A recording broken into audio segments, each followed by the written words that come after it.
Olá galera, estamos aqui para estudarmos a série de Fourier, componente Cálculo 3, do curso de Licenciatura em Matemática da Universidade do Estado da Bahia.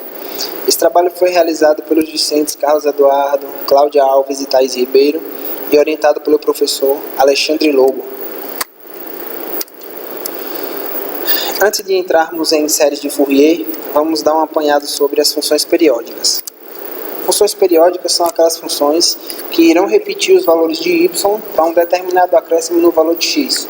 Podemos dizer que uma função f de domínio D é periódica se existir um número real p maior que zero, que será chamado de período de f, tal que a nossa f de x será f de x mais p.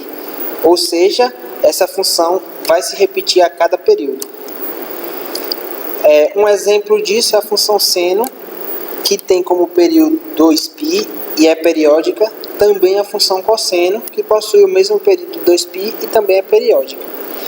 Se f de x tem um período t, então nós podemos escrever essa f de x como f de x mais t. Vamos falar um pouquinho de função par e função ímpar também, para a gente poder adentrar na série de Fourier. Uma função par, ela é do tipo a f de menos x será igual a f de x, certo? Então isso significa que os números x e menos x vão possuir a mesma imagem. Sendo assim, a função será par. Um exemplo disso seja a função f de x, uma função quadrática, x ao quadrado menos 4, com domínio real. Então, quando nós fizermos a f de 1, vamos ter a imagem menos 3, e quando fizermos a f de menos 1, teremos imagem também menos 3. Ou seja, menos 1 e 1 vão possuir a mesma imagem, menos 3, tornando assim essa função par.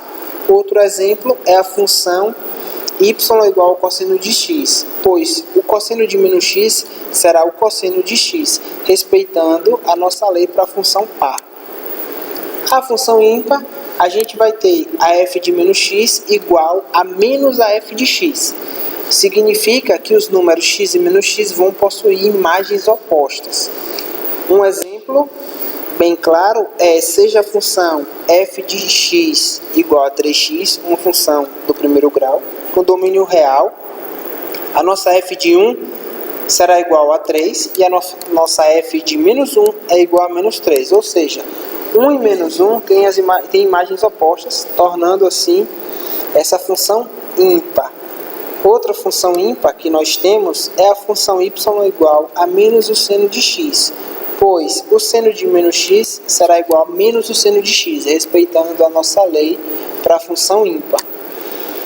Então agora nós vamos definir a série de Fourier. Na série de Fourier, a função f de x é escrita como uma série trigonométrica, onde a nossa função será definida num intervalo que vai de menos L até L, com um período t igual a 2L.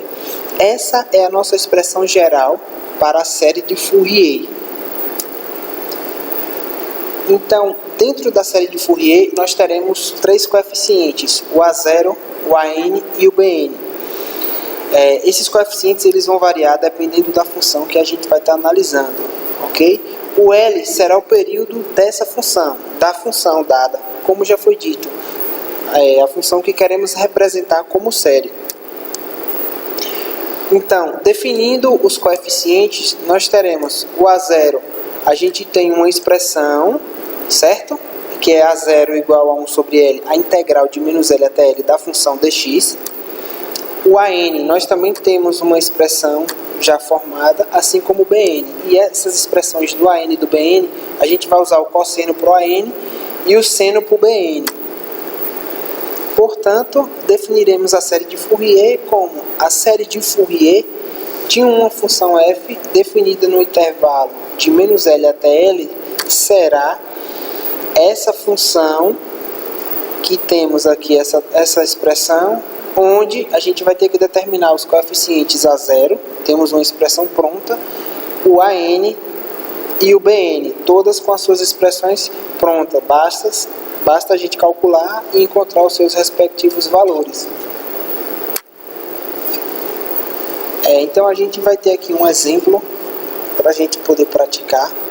que diz: determine a série de Fourier da função f de x que possui período 2π. Então, a nossa função está aqui. Quando a nossa função for igual a zero, a gente vai usar o intervalo que vai de menos π até zero. Quando a nossa função for 1, o nosso intervalo será de 0 até π.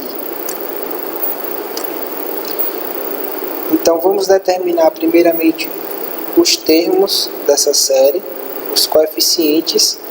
Então, determinando a zero e substituindo na expressão o que a gente tem, a gente vai ficar com 1 sobre π. O nosso integral de menos π até zero da função, a função será zero.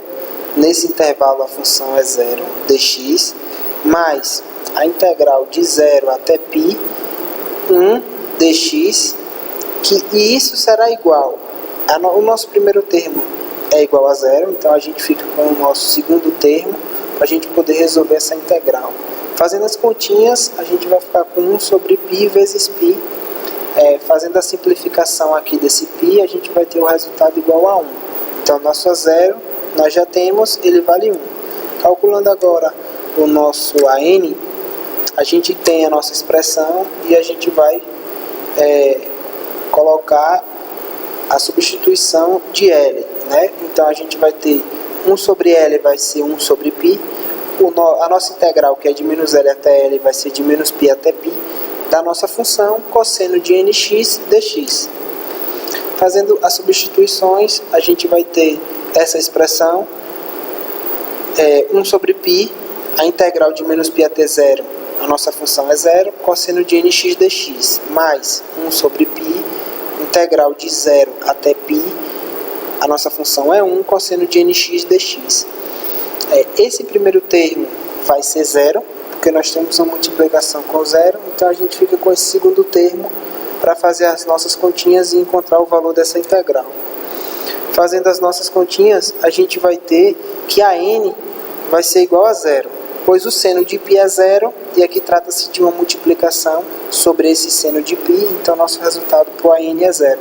Então a gente tem o A0 valendo 1, o AN valendo 0, e vamos descobrir agora o valor de BN, que também tem a sua expressão formada. Basta a gente se utilizar dessa expressão, fazer as substituições do L por π, que é o nosso período. Então a gente vai ter 1 sobre π, a integral de menos π até π da nossa função seno de nx dx. Isso será igual a 1 sobre π, a integral de menos π até zero da função zero seno de nx dx, mais 1 sobre π, a integral de 0 até π, 1 seno de nx dx. O nosso primeiro termo vai dar zero, a gente vai ficar com o segundo termo para resolver essa integral. Resolvendo essa integral, a gente vai encontrar 1 sobre nπ menos o cosseno de nx de 0 até π. Fazendo a continha e as substituições corretamente, nós vamos encontrar essa expressão, menos 1 sobre nπ, que multiplica menos 1 elevado a n, menos 1. Daí a gente conclui que, se o nosso n for par, o bn será igual a zero. Se o nosso n for ímpar, o nosso bn será igual a 2 sobre nπ. Então, a nossa série de Fourier ficará da seguinte forma: utilizando a expressão geral e fazendo as substituições, a gente vai ter que f de x será igual a 1 sobre 2 mais 2 sobre π, seno de x mais 1/3 de seno de x. Aqui é onde vai aparecer as nossas somas. Então, a gente substituindo corretamente nesse termo, porque o primeiro termo ficará igual a zero, a gente tem uma multiplicação do cosseno de nx por zero, então aqui vai ficar zero, a gente vai precisar resolver o bn. Resolvendo o bn, a gente vai encontrar essa expressão, e aí temos a nossa série de Fourier. É isso, muito obrigado. A gente volta com um vídeo mostrando o comportamento dessa função no GeoGebra. Obrigado e até mais.